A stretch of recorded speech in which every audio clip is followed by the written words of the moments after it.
All right, friends.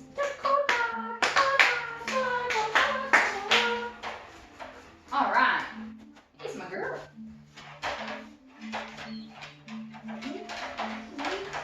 All right. I want to make a note about this e-collar. Every single time I work with a dog, I check the e-collar. I go in, move it around on their neck, make sure it's on, make sure that the tightness is correct, all that good stuff. Every single time I do that with her, she cries. That's not typically normal, so I just want to make a note to make sure that you guys, as much as you possibly can throughout the day, are going in and moving that thing around on her neck. I am a licensed massage therapist for the past 6 years as well, so if you can imagine having something compressed on you for 8 to 12 hours a day, kind of like having a girl having her hair up in a ponytail all day and then she takes it down and it's like, it kind of hurts a little bit. So go in and move that around as much as you can throughout the day to kind of, toughen up that space so it's not so sore from it compressing for long periods of time on her, okay? Because she seems to have a lot of tenderness. All right, she found my ball. That's my new ball. That's my new ball. Yeah, that's my new ball. All right, so a minute ago I was playing with her a little bit while I was getting the e-collars and stuff on the charger. And I have a new command that we introduced. It's called gimme. Give me, I say gimme, where she actually puts the ball in my hand. Bring it just means, go get it and bring it over here. She can drop it at my feet if she wants, but gimme means I want you to place that right here. Give me that. So you can use that if you want for other things, like if she goes and retrieves something and you say gimme, use that for, retrieving other things as well. So, because she's actually responding to it really nicely. She loves chase. She's into fight.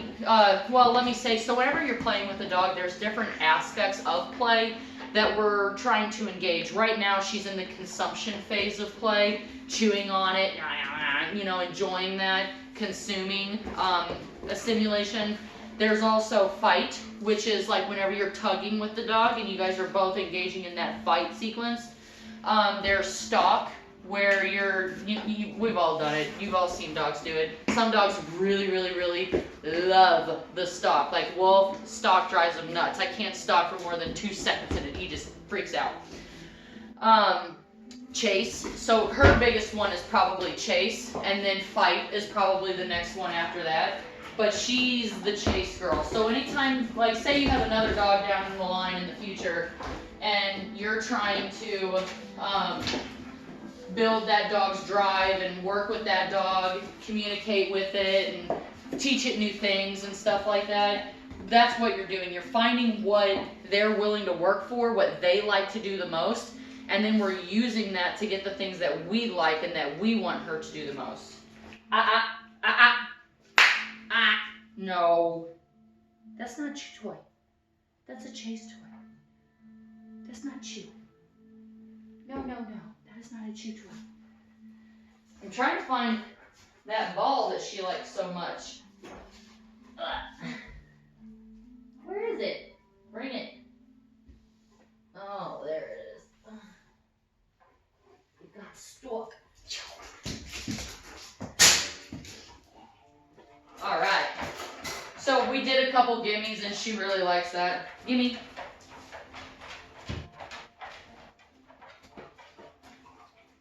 Yes. Yes. Gimme.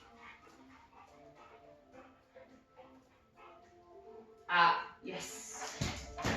Yes. So we're going to keep working on that one. Gimme.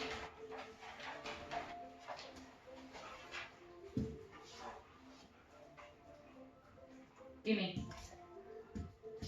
She gets stuck in the consumption sometimes. Gimme. Yes. Yes. Yes. So because that was a good one, I want to end on that one. So I'm not going to ask her to give me again. The other one, she was getting stuck in consumption. I want to clean out. Anytime I'm working with a dog, I want the command to be as clean as possible, not them getting stuck in whatever they're doing, but being more with me than that. Takoda gets stuck in play. No doubt about it. She becomes disobedient. She starts challenging. She's like, no, I want to do that. So we need to be focusing probably more on the obedience than the play itself.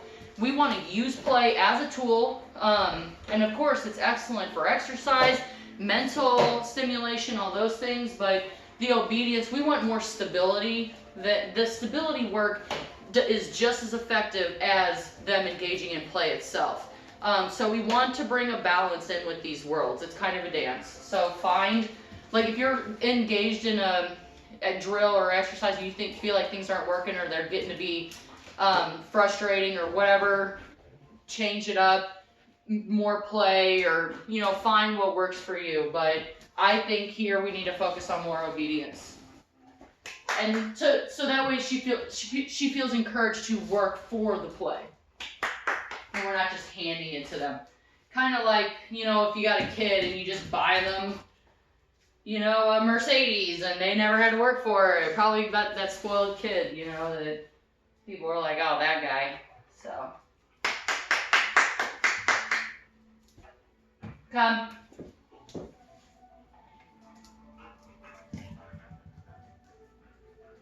Yes. Yes, girl. So I gave the command, but she still, She still wanted to finish what she was doing. Come. Yes, good girl. So that's what we're looking for. We want her to just, as soon as she hears it, just drops exactly what she's doing and comes anyways. So there's that disobedience factor in there. We've obviously found her kryptonite, which is excellent. Now we can start working on it. That's exactly what we want, especially if she's going into service or, going to be doing the public access stuff and stuff like that. She's got to be able to resist that food on the floor or resist that, dog that wants to play, and all these things are just it's not weaknesses, it's just areas that we need to acknowledge and aim a little bit more intention into, so that way we're more ready when we start introducing more of the public access stuff in. Okay. Place. Yes. For the recalls, we've built in the sit. It needs to be in your petting zone. We're just going to do a short little review. I'm kind of doing this for everybody today. How to use the buttons, the expectations on the command, all that stuff, because again, we want to keep these criteria clean. If they feel us slipping, they start to slip. So we want to make sure that we're staying up on our own standards. A recall, come, and then they are within the petting zone. So very smart. She knows that I'm not talking to her and that I'm talking to you. So because she didn't respond to the recall, so that was great. They're going to be in your petting zone, left, right, or front, not behind us. That's seeking shelter. We want a nice, confident dog. And they also need to be in that sit. So when you do that recall, wait until they complete the full action of that sit before you mark it yes. Make sure you're using your marker.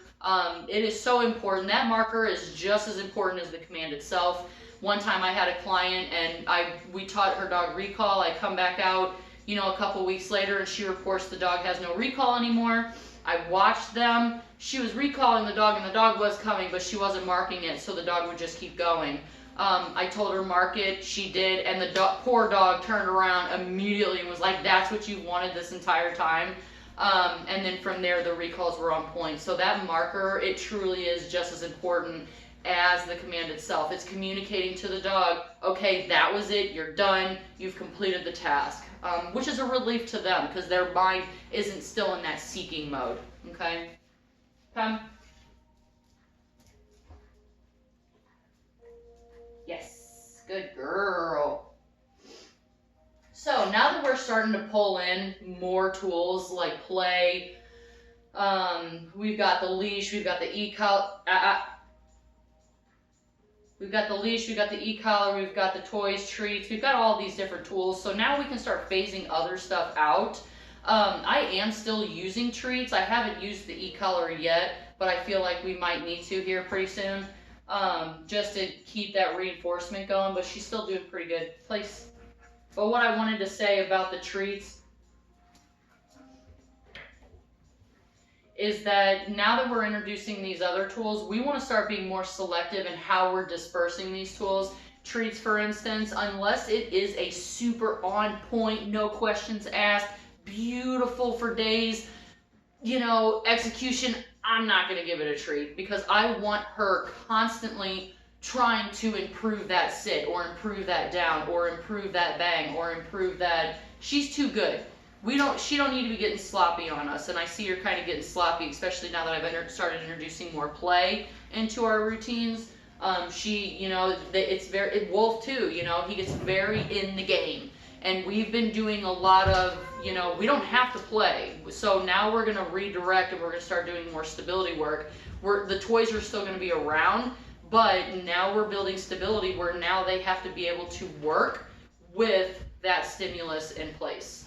And again, that stimulus could be another dog walking down the street. It could be a cheeseburger on the ground. That stimulus could be anything that they want.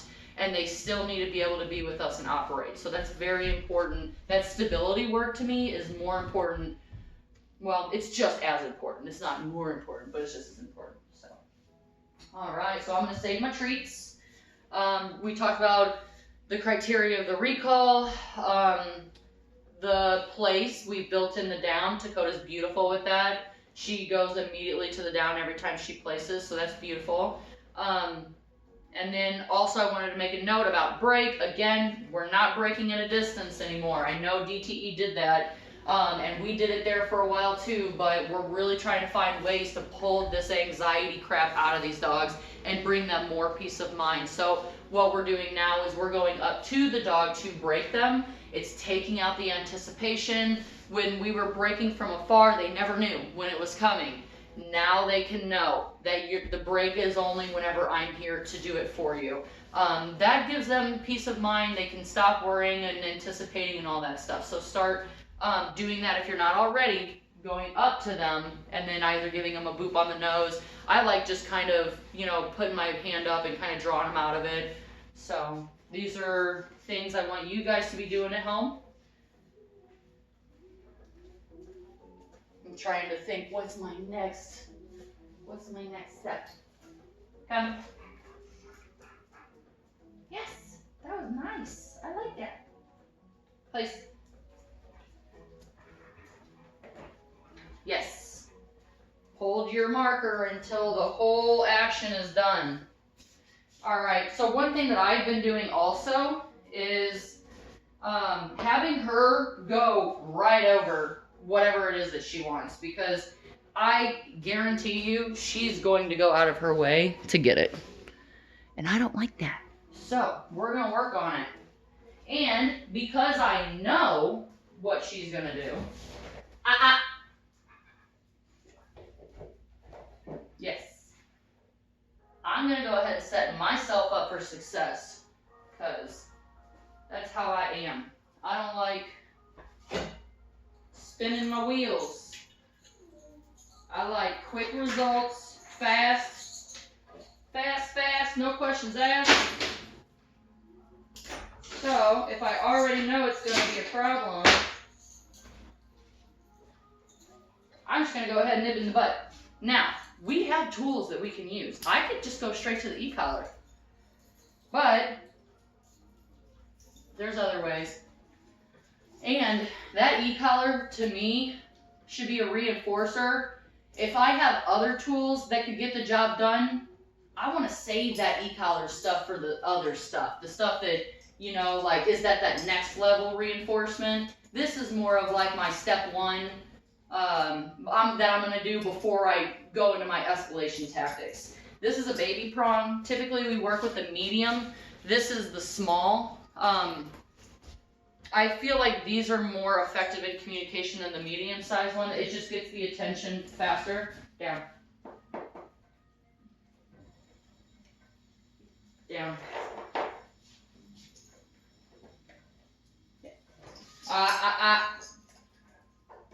She gets real antsy.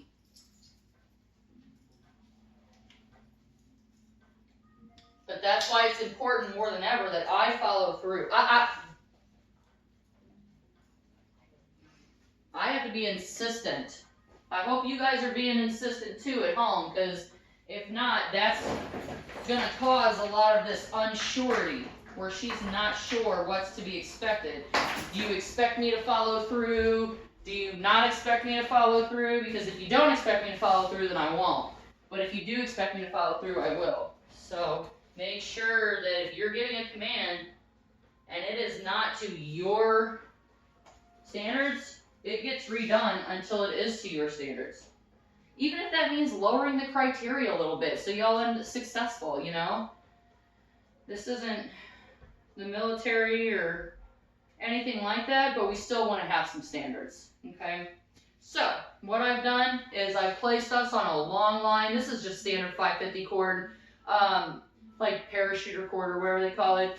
I like this because it's lightweight, easily travelable, but super strong. I think it holds 550 pounds, which is why they call it 550 cord. So, I'm setting myself up for success here. She's going to go for that, and I'm going to quick pop. That's it. I may not even need that. I might just need a gentle guide. I had an energy drink today, so my energy's like 10 times outside of me. My apologies. Let's go ahead and give this a shot and then see what we get. We'll do a few reps of this at different angles, and then what we're doing is we're communicating that when we give a command that you just do it, not, you know, diverting to her desires. So we're gonna do a couple reps of this and see what we get. Loose leash, no tension whatsoever. I want everything to be on her. We do want to simulate an off-leash experience as much as we possibly can, okay? Come.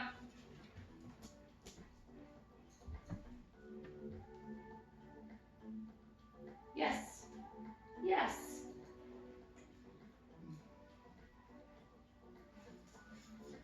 Down. Yes. All right, she obviously knows that she's on a tool. She obviously knows that,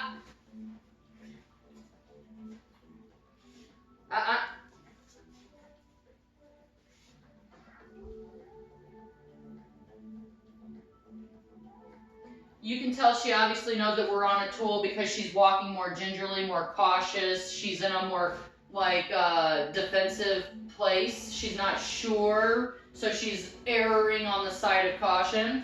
I want to make a notation about and no. Means try again. No means don't ever do that, ever. So I'm going to use more for, like, minor mistakes and stuff like that, but, like, say she's on the counter. No. No. So, we're going to do this a few more times just to, you know, establish something.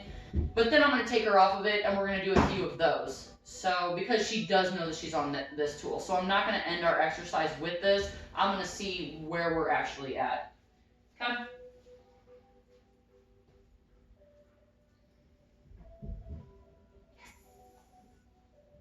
Yes.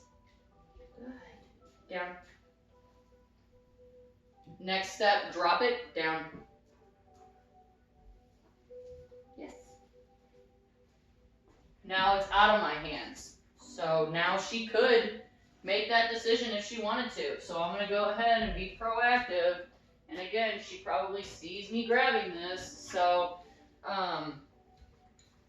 what would have been better is for me to have it in my pocket and ready to go before we ever even start this. Because now she knows I got it. So it's always the little things, right? Come.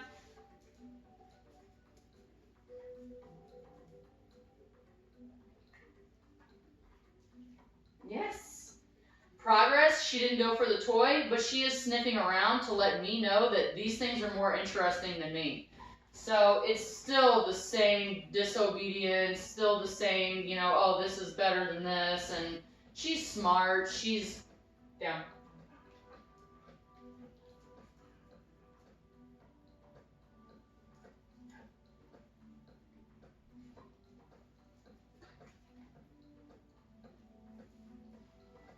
Yes, good girl.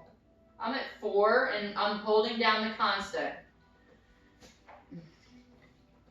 So you put your dog in command so you can walk away typically. Make sure you're practicing that.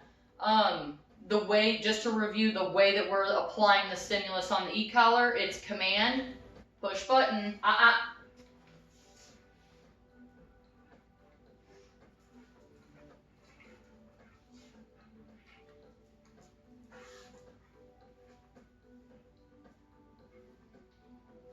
Yes.